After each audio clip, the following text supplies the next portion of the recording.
হারিয়ে যাওয়া বিলুপ্ত প্রায় খেলাগুলো, যেমন ধরেন চেন্ডু ভেন্টি, তারপরে উৎকুন দিয়ে দড়ি বুনন প্রতিযোগিতা, তারপরে ঝাঁকি জাল বুনন প্রতিযোগিতা, কিতকিত খেলা, দড়ি দিয়ে রশি খেলা মেয়েদের, চকর চাল খেলা, বাটুল ছোড়া প্রতিযোগিতা, চেন্ডু ভেন্টি খেলা, এই খেলাগুলো আমরা ছোটোবেলায় দেখেছি আমার বাপ দাদাদের সময়।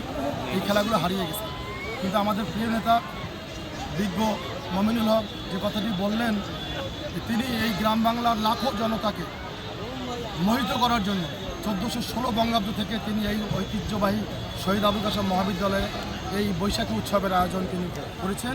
এবারেও লক্ষ দর্শক শ্রোতা আপনারা ইতিমধ্যে দেখেছেন এই মাঠে উপস্থিত হয়েছে।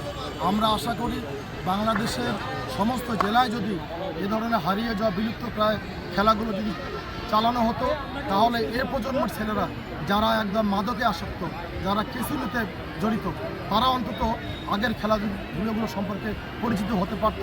এবং আমরা আশা করি আজকের এই খেলা আগামীকালও রয়েছে, এখানে ঘোড়াদৌড় প্রতিযোগিতা হবে, ঐতিহ্যবাহী সমস্ত খেলা এখানে উপস্থিত লাখো দর্শক জনতা উপভোগ করবেন, দেখবেন এবং চোখ ধাঁধানো সমস্ত আয়োজন আমাদের তখনই সার্থক হবে।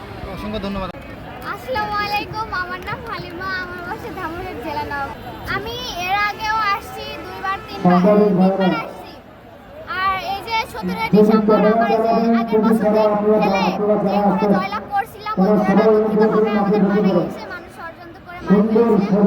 এবং এবার আশা করতেছি ইনশাআল্লাহ এবারও নিয়ে যাব, এটা তো আল্লাহর উপর নির্ভর। আমার একটা বড় তাজি ঘোড়া একটা আছে, দুইটা আছে 52 ইঞ্চি, দুইটা 52 ইঞ্চি আছে। আমি ঘোড়া আসছি, এখন খেলবো, আমি খেলা খেলিয়ে কালকে আবার খেলবো, খেলি তারপর দেখা যাক কী হয় না হয়, আল্লাহ যা করে।